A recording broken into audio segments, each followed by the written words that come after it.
السلام عليكم، ازيكم يا حبايبي؟ عاملين ايه؟ وحشتوني كتير. قبل ما نبدا فيديو النهارده حابه اشكر كل اخواتي اللي معايا في القناه، اللي بيشجعوني، اللي بيكتبوا لي كومنتات حلوه. ربنا يجازيكم كل خير.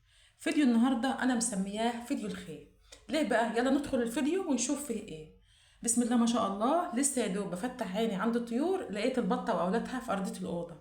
في الوقت ده لهم معامله تانية، لهم معامله خاصه بمعنى اصح يعني. رحت عشان اجهز لهم المكان اللي انا بحطهم فيه على جنب. لقيت الحمامة نايمة مكانهم. أول ما شافتني قربت التليفون منها فهي طارت. شفت مكان تاني صغير كده على قدهم، أنا بسميه زي حضان مثلا. ليه بقى؟ بيبقى لهم علف معين ولسه صغيرين، فمامتهم هي اللي بتعلمهم الأكل والشرب على ما يعتمدوا على نفسهم. بتقعد معاهم قد 10 أو 15 يوم أو 20 يوم. خلاص بيتعلموا بقى الأكل والشرب وكده، فأنا بطلع البطة لوحدها وبيبدأ البطتين دول يعيشوا حياتهم ويعتمدوا على نفسهم. خلصنا كل الحاجات اللي عند الطيور وشغل بيتنا وفطارنا وكله. يلا بقى ندخل على الغداء. انا ما بحبش اصور فيديوهات طويله عشان ما تزهقوش منها. وقت طويل يعني. غسلت صينيه رز. انا في اليوم ده هعمل صينيه رز معمر وجنبها سمك مشوي. غسلت صينيه الرز وحطيت لها الملح بتاعها. وكميه الميه اللي انا هسويها فيها بتكون كميه نص الكميه لبن والنص التاني ميه. انا عملتها معاكم كتير على القناه قبل كده وما شاء الله كلكم شاطرين وكلنا بنتعلم من بعض. بدخلها الفرن بقى واعلي النار من تحت ومتوسطه من فوق. لما تبتدي تاخد لون معايا هنشوف هنعمل فيها ايه. بنهدلها النار طبعا. لو انت اول مره تشوف القناه ما تنسيش باللايك والشير وسبسكرايب للقناه فضلا وليس امرا، وكومنت حلو منك. خلاص هي اخدت لون من فوق، هبدا بقى اهدلها النار لما تستوي خالص. بتاخد بعد ما بهدلها النار كده قد 10 دقايق او ربع ساعه بالكتير. زي ما انتم شايفين كده ما شاء الله طالعه زي الفل ومظبوطه. شايفين هي كده استوت خالص.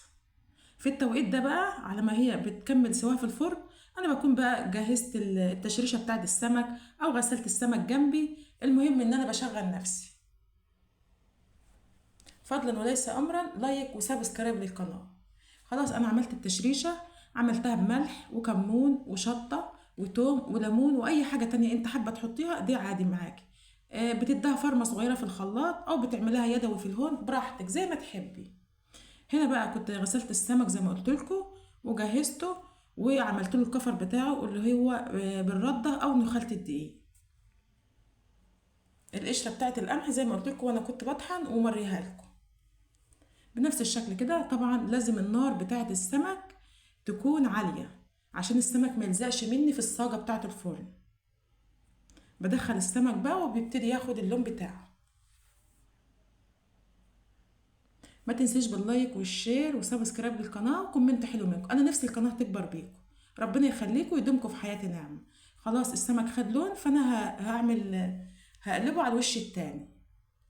ههدي عليه النار لما يبتدي يستوي كويس من جوه. اول ما ياخد اللون بهدله النار عشان يستوي كويس.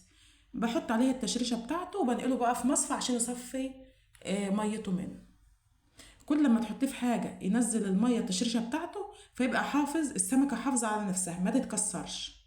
بنفس الشكل كده ما شاء الله. جرب الطريقة دي وهتعجبك ان شاء الله. فضلا وليس امرا ما تنسيش باللايك والشير وسبسكرايب. كل شوية هفكركم بقى ما تبقوش بخلة.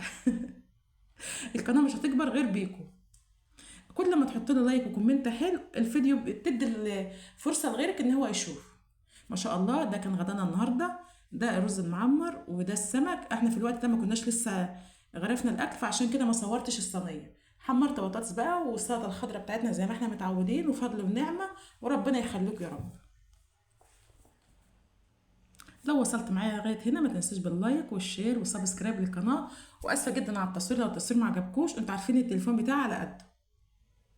يلا اشوف الشوك على خير فيديو جديد والسلام عليكم ورحمه الله وبركاته.